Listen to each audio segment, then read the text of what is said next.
Please be aware, in this podcast series we talk about all areas of safeguarding, which some people may find upsetting. So please make sure you're okay listening to today's topic. Be mindful of those around you, such as children, that you might not want to listen in. Hi, I'm SSS Safeguarding Director Sam Preston. And I'm former head teacher and content author Sara Spinks. Today we're diving into a critical topic, child-on-child abuse. It's absolutely crucial that we shed light on this topic. To start, let's address the findings from Ofsted's rapid review from 2021, which shed light on the prevalence of sexual violence, abuse and harassment among children.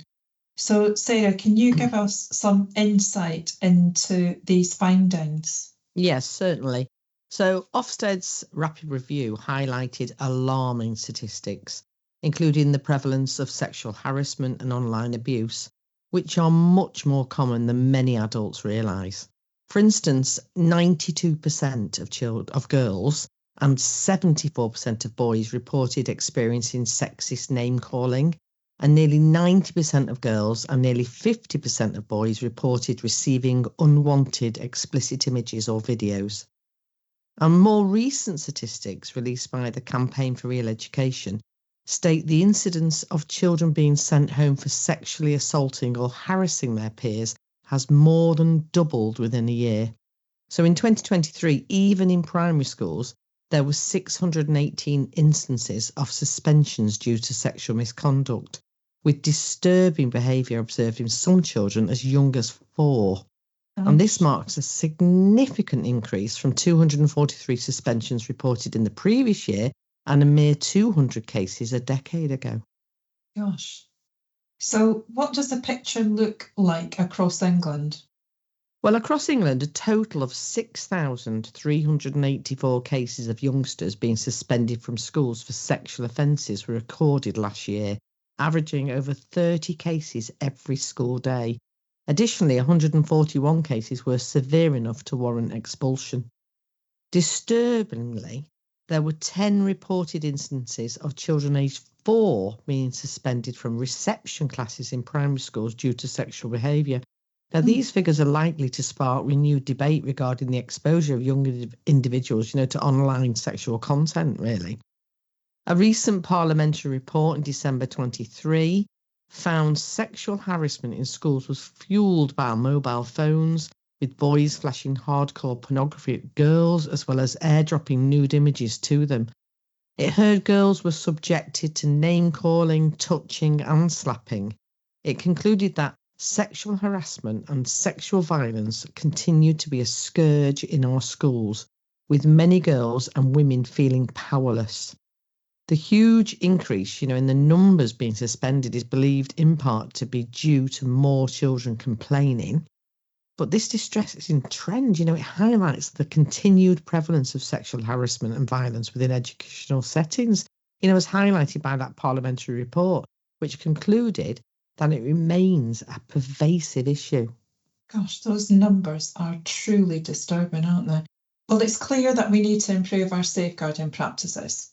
So how does this align with keeping children safe in education, which gives us our statutory guidance for educational settings? Yeah, well, the KCSAE highlights the importance of recognising and responding to child-on-child sexual violence, abuse and harassment.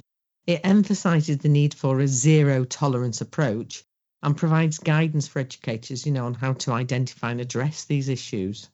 Right, but it's not just about understanding the problem, isn't it? It's also about, creating that environment where children feel safe to report abuse.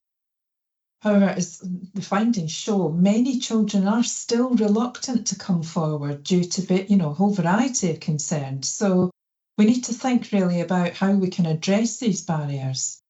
Well, I think it's absolutely essential to, establish effective reporting systems, and foster that culture where children feel empowered to speak up. This includes providing sort of multiple avenues for reporting, ensuring confidentiality, and then fundamentally offering support to victims through the process. And I suppose there's also something about actually ensuring that children realise that when they have those sort of experiences, that it is wrong, you know? So we've got to create a telling culture. We've spoken about that for a very long time now. That's crucial. So should we delve into the definitions of abuse? Can you explain what actually constitutes child-on-child sexual violence, abuse, and harassment? Yeah, absolutely. Child-on-child sexual violence includes intentional sexual touching, assault by penetration and rape, and sexual harassment involves inappropriate conduct of a sexual nature, such as comments, or online harassment.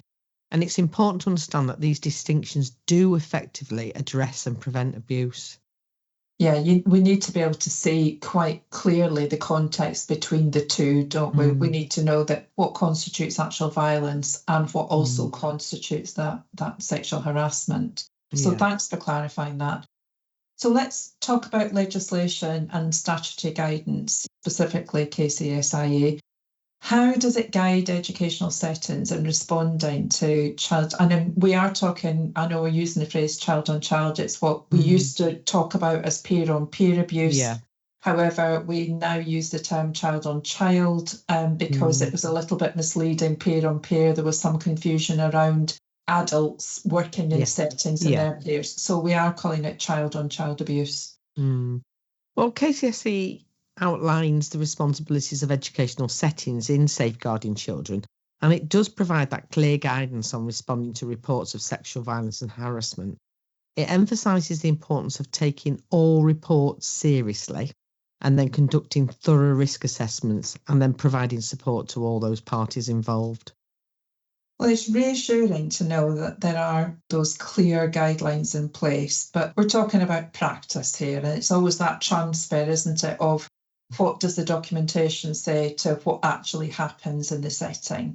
And responding to reports of abuse that, can be a complex process. Having been through that, it can be very, very complex. So walk us through, Sarah, the process of responding to a report or disclosure of child-on-child abuse. Yeah, well, when a report or a disclosure is made, it's essential to listen to the child really attentively, reassure them, avoid promising confidentiality. It's crucial to conduct a thorough risk assessment, involve appropriate authorities, and then provide support to the victim and the alleged perpetrator as needed. Yeah, so that's valuable information. Finally, let's just discuss the importance of providing support to those involved in cases of child-on-child abuse. How can we ensure that victims receive the support they need, whilst also addressing the needs of alleged perpetrators? Well, I think it's really essential to strike a balance between safeguarding the victim and providing appropriate support to that alleged perpetrators. And though this may involve accessing advice from various agencies or implementing safeguarding management plans, and also considering the developmental stage and needs of all the parties involved. Yeah, it really is. It's quite tricky, isn't it? Just getting that balance right, isn't it? Especially when things are initially, when you're initially involved, and you're still trying to ascertain the actual whole picture of what's been going on. So what about the role of the curriculum? What part can the curriculum play in educating young people about child-on-child sexual violence, abuse and harassment? How can schools use the curriculum to address this pervasive issue? Well, the relationships and sex education, the RSE curriculum, plays a really, really crucial role in shaping how children and young people understand relationships, boundaries and consent, which are key words in this. Yeah, and that's quite interesting, isn't it, that you've highlighted that, given we have had very recently a lot of criticism about the RSE curriculum from Government Office, which, I'm happy to go on record and say I think it's completely unfounded. I've never, in all my years working with schools, I have never ever seen a school that doesn't consult with parents extensively on the content of their relationships and sex education. Absolutely. So I will get off my soapbox on that one now, but it's an important point to make, I think. So it's about fostering awareness, empowering students, and it's something I feel really strongly about, especially as we've got so much online content and social media content, empowering those young people to recognise what is actually inappropriate behaviour. Absolutely. Yeah, you're right. Yeah. Yeah. So I suppose importantly, it equips students, with that knowledge of where to seek help, doesn't it? And how to report it. But let's not forget, evidence-led RSE has been proven to significantly reduce various forms of violence. It's not just about imparting information. It is about that key word, empowering children to navigate those relationships and contribute to a safer society. I said before, those words of boundaries and consent are crucially important, that children understand what are the boundaries and what is consent and what is not consent. So they're really important aspect as well. Yeah. And I suppose I'm also sort of thinking about the way that young people respond to things. They do things, they do take part in things because they know other people are taking part in things. And it's almost like permission given. If somebody else has done something, then they'll do it too. And it's actually just questioning that and just really having those kind of discussions with young people about what's best for you and thinking about the consequences of things, And fostering that empathy, isn't it? Yeah. So how would you feel if this happened to you? Put yourself in their shoes and sort of really thinking about that contextual element of it. And also, I mean, a phrase comes to me, which a great friend of mine, another head teacher, used to say, you promote what you permit. Yes. So if you permit any of it, you're therefore promoting it. So we cannot permit, and therefore we won't promote. So it has to be dealt with sharply and consistently. One of the main things, going back to what I was saying earlier, that collaboration between schools, parents and communities, it is key to effective RSE implementation and support for all students. But there really does have to be that sort of groundwork around the everydayness of life and relationships, and just looking at the curriculum and just seeing, does it have space that those kind of discussions where you can actually try and get some sort of representation of what young people are thinking, because it's so easy for us to say, why on earth would you do this? Because we can see the bigger picture, but actually what we really need to be saying is, why do you think that would be a good thing to do? Because unless we understand what is motivating young people, then we're never ever going to get on top of this, really. And those statistics are really pervasive.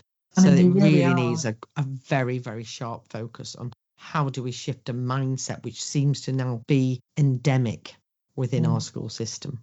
I think one of the things that may have an impact is the Ofcom proposals and maybe that pressure following the Online Safety Act that will be now placed upon all online services. So, search engines and social media companies. Because I think at the moment, unfortunately, young people have access to a lot of information that really is not great. It's age inappropriate, and I really hope that we don't end up with some sort of watered down version of that, because unless we actually get those algorithms to work in a different way, where they're not serving up that content to young people, we're going to have a whole section that actually is out with the control of education that they still have access to. And I'm thinking about some of the things that young boys and young men are accessing, thinking about when we've looked into the drivers behind misogyny. We need to be very mindful that there's a lot of things that are influencing our children and young people beyond the school gates here. Definitely. And I think, to be fair, it's not something schools can just fix. It needs to be Absolutely. a whole societal shift. And Yeah. hopefully the online safety bill and the proposal by Ofcom will be a good start, which will help secure with good curricular evidence and a whole mind shift, really. Yeah. Well, we've got 34 proposals being put forward, so let's hope that they will help, as you say, make a real shift change, Sarah.